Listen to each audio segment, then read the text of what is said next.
بسم اللہ الرحمن الرحیم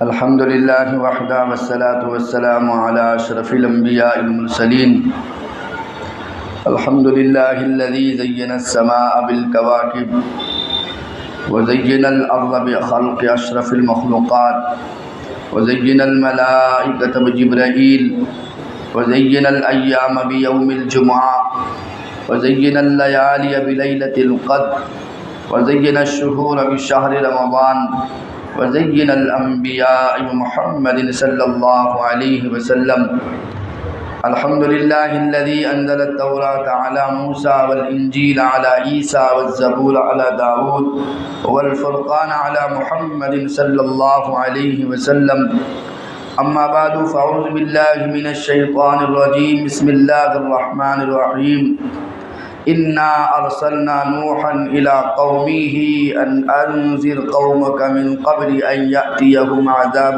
الیم قال يا قوم انی لکم نذیر مبین ان اعبدوا اللہ واتقوه واطیعون یغفر لکم من ذنوبکم ویؤخرکم الى اجل مسمى ان اجل اللہ اذا جاء لا يؤخر لو کنتم تعلمون قال رب انی دعوت قومی لیلا ونہارا فلم یزدهم دعائی الا فرارا وانی کلما دعوتهم لتغفر لهم جعلوا اصابعهم في آذانهم واستغشوا ثيابهم واسروا واستكبروا استكبارا ثم انی دعوتهم جهارا ثم انی اعلنت لهم واسررت لهم اسرارا وقلت استغفروا ربكم انه كان غفارا وفي مقام آخر واذكر في الكتاب ادريس انه كان صديقا نبيا ورفعناه مكانا عليا وقال النبي صلى الله عليه وسلم لو لنجت امرأة سبيا لنجت السبيا او كما قال النبي صلى الله عليه وسلم۔ الحمدللہ میرے محترم دوستو، اللہ کے فضل سے، بڑوں کے توسط سے اور ہم سب کی کاوشوں سے اللہ تعالیٰ نے ایک مبارک سلسلہ ہم جیسے ناپاک انسان ایک مقدس ہستیوں کا تذکرہ کرے، یہ ہمارے لیے بڑی سعادت مندی ہے۔ ہمارا کہنا یا آپ کا سننا یہ بہت بڑا ذریعہ آخرت بھی ہے۔ بہرکیف اللہ کے شکر سے، اللہ کے فضل سے آج اس سلسلے کی چوتھی کڑی، چوتھا حلقہ، چوتھی قسط آپ کے سامنے رکھی جا رہی ہے۔ الحمدللہ چوتھا روزہ، چوتھا رمضان 1445 ہجری مطابق 15 مارچ 2024 بروز جمعہ۔ گزشتہ 3 حلقوں کے اندر آپ کے سامنے تخلیق کائنات کا تذکرہ ہو یا تخلیق آدم کا تذکرہ ہو یا فرشتوں کا سجدہ کرانا ہو یا آدم کو علم کے ذریعے سے فضیلت کا حاصل ہونا ہو یا ہوا علیہ السلام کی پیدائش ہے یا دونوں کا جنت میں داخلہ ہے، پھر وسوسے کے ذریعے سے شیطان کا وسوسہ دلا کر جنت سے نکالنے کا تذکرہ ہو یا دنیا میں آ کر اللہ کے نبی حضرت آدم علیہ السلام کا پیدل حج کرنا ہو۔ اسی طرح سے آدم کی وفات اور حابل قابل کا واقعہ گزشتہ چند ایام میں آپ کے سامنے رکھا گیا۔ گزشتہ کل ہم یہاں تک پہنچے تھے کہ قابل کی وہ قوم جو قابل کو ماننے والے، جو قابل کا ساتھ دینے والے، جو بڑا جنگجو بھی تھا، جو غصے والا بھی تھا، جو طاقت کا رکھنے والا بھی تھا اور اپنے سگے بھائی کا قاتل بھی تھا اور اپنی سگی بہن سے نکاح کر کے اس نے ایک قبیلہ آباد کیا تھا۔ گزشتہ کل تک یہاں تک پہنچے تھے تو جہاں قابل کی قوم اور قابل کی نسل برائیوں مبتلا تھی، اس کے برائی مبتلا کرنے کا ذریعہ شیطان بنا۔ شیطان نے دیکھا کہ آدم علیہ السلام بھی وفات پا چکے ہیں اور شیش علیہ السلام بھی دنیا سے جا چکے ہیں۔ شیش نے بھی بڑی محنت کی، حتیٰ کہ جنگ کی اور اللہ نے فتح بھی نصیب فرمائی، لیکن خاطر خواہ فائدہ نہیں ہو سکا۔ تو شیطان نے دیکھا کہ جو ایک غلام کی شکل میں اس کی قوم میں داخل ہوا، اس نے سب سے پہلا ناچ گانا ایسے شروع کروایا کہ غلام کی شکل میں آ کر، چونکہ اللہ تعالیٰ تعالیٰ نے شیطان کو استدراجی طور پر قوت عطا فرمائی ہے، یعنی ہوا میں تحلیل ہونا ہو، کسی کی شکل صورت اختیار کرنا ہو، اچھی آواز اختیار کرنا ہو، اللہ تعالیٰ نے ساری چیزیں اس کو قیامت کی شام تک سونپ دی ہے۔ تو اس نے کیا کیا، ایک غلام کی شکل میں آ کر قابل کی قوم کے اندر، چونکہ اس قوم کے اندر عورتیں بڑی خوبصورت تھی، مرد ان کے بدصورت تھے جو زمین کی سطح پر رہا کرتے تھے، اور حابل کو ماننے والے حابل کی جو قوم تھی وہ جبلی پہاڑوں پر رہا کرتی تھی، یعنی پہاڑوں پر ان کا بسیرا تھا، زندگی ان کی وہاں گزرتی تھی، لیکن وہاں کے مرد بڑے خوبصورت تھے، مرد خوبصورت تھے اور عورتیں تھوڑی بدصورت تھی۔ لہذا شیطان نے ایک جال پھینکا اور شیطان نے ایسا حربہ استعمال فرمایا کہ جس کی وجہ سے امت کو گمراہ کرنے کے لیے، اللہ سے دور کرنے کے لیے، اللہ کا نافرمان بنانے کے لیے ایک غلام کی شکل میں اس قابل کی قوم کے پاس آیا۔ سب سے پہلے انہوں نے کہا کہ دیکھو تم ایسے زندگی گزار رہے ہو، کیوں نہ کچھ ناچ گانا ہو، موسیقی ہو۔ لوگوں نے کہا ہمیں تو آتا نہیں ہے۔ اس نے کہا کہ مجھے خوب آتا ہے، اور شیطان کو میں نے کہا آپ کو اللہ نے استدراجی طاقت دی ہے۔ اس نے اچھی سریلی آواز میں گانا شروع کیا تو اس کے گانے کے دف کے اوپر لوگ بھی تھرکا کرتے، جو حسین عورتیں تھیں وہ بھی ناچ گانے کیا کرتی تھی، حتیٰ کہ سلسلہ چل پڑا۔ اس نے دیکھا کہ یہ ساری قوم میرے قابو میں آ گئی ہے، اب اس نے جال پھیلایا کہ اوپر کی قوم وہ بھی کیسے اس مصیبت میں اور اس گناہ میں شامل ہو جائے۔ اب یہ غلام کی شکل میں وہاں پہنچا شیطان، اور اس نے وہاں کے مردوں کو کہا تم یہ کیا سوکھی سوکھی زندگی گزار رہے ہو، چلو ہم تمہیں موج مستی دکھاتے ہیں، ہم تمہیں رنگ رنگیلیاں دکھاتے ہیں، چلو ہم تمہیں حوروں کا نظارہ کراتے ہیں، تمہیں حسینائیں دکھاتے ہیں۔ وہاں پر جال ایسے پھینکا اور وہاں کے مردوں کو رفتہ رفتہ اس نے ہر مہینے لانا شروع کیا۔ ایک موقع ایسے آیا کہ وہ مرد بھی نیچے آنا شروع ہو گئے، یہاں کی عورتیں بھی بے حیا بن گئی، وہ بھی ناچ گانوں میں شامل ہو گئے، حتیٰ کہ دونوں قومیں حابل اور قابل کو ماننے والی جو تھی، حالانکہ حابل تو بڑا نیکوکار تھا جو کل تذکرہ آپ کے سامنے ہوا، لیکن قابل کے جھانسے میں آ کر شیطان کے پھندے میں پڑ کر دونوں قومیں ایسے ملوث ہوئی کہ ناچ گانا بھی عام ہوا۔ اسے نبی نے فرمایا کہ شیطان کے تیروں میں سے تیر ہے، شیطان کے جالوں میں سے جال ہے موسیقی۔ جب کوئی قوم موسیقی میں پڑتی ہے تو پھر ان کا مٹنا طے ہوتا ہے، جب کوئی قوم برائیوں کی طرف اور گندگیوں کی طرف بڑھتی ہے تو پھر اللہ تعالیٰ انہیں مٹا کے رکھتے ہیں۔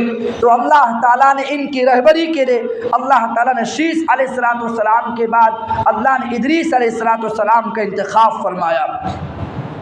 اللہ فرماتے وَذْكُرْ فِي الْكِتَابِ ادریس إِنَّهُ كَانَ صِدِّيقًا نَبِيًّا وَرَفَعْنَاهُ مَكَانًا عَلِيًّا۔ اللہ تعالیٰ فرما رہے ہیں کہ ذرا کتاب میں میرے نبی صدیق اور میرے نبی جو پاکیزہ نبی ہے اور صداقت کے چشمہ ہیں اور ادریس علیہ السلام کا تذکرہ تو کرو۔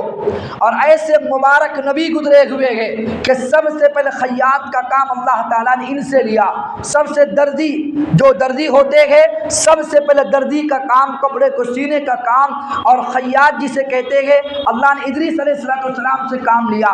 اور بہت بڑے محدث بھی، بہت بڑے فقیہ بھی، وقت کے نبی تو ہے، وقت کا نبی سب سے بڑا عالم ہوتا ہے، ایسا درس دیا کرتے تھے حتیٰ کہ آسمان کے فرشتے بھی اتر کے درس میں شامل ہوا کرتے تھے۔ ادریس علیہ السلام بڑے متقی، بڑے پرہیزگار، اللہ وعدہ فرما رہے ہیں، اللہ اعلان فرما رہے ہیں انہ کان صدیقا نبیا، ہم نے اس کو صدیق نبی بنایا ہے، ورفعناہ مکانا علیا، اور ہم نے اس کو بڑا بلند مرتبہ عطا فرمایا ہے، ہم نے بڑی بلندی پر ہم اس کو لے گئے۔ تو ادریس علیہ السلام نے بھی اس قوم سے، جب وہ قوم جی رہی ہے تو شیطان نے دیکھا یہ گانے میں ملوث ہو گئے، بے حیائی ملوث ہو گئے۔ اب تیسرا کام شیطان نے شروع کیا، اس قوم کے پاس آ کر شیطان کہتا جو تمہارے یغوث ہے، تمہارے نسل ہے، تمہارے یغوث ہے اور تمہارے وہ یعوق ہے، تمہارے نسل ہے، یہ سارے کے سارے وقالوا لا تذرن آلہتکم وتذرن ودا ولا سواعا ولا یغوث ویعوق ونسرا، یہ ود ہے، سوا ہے اور یغوث ہے، یعوق نسل ہے جو تمہارے بڑے بڑے پیر گزرے ہوئے ہیں، بڑے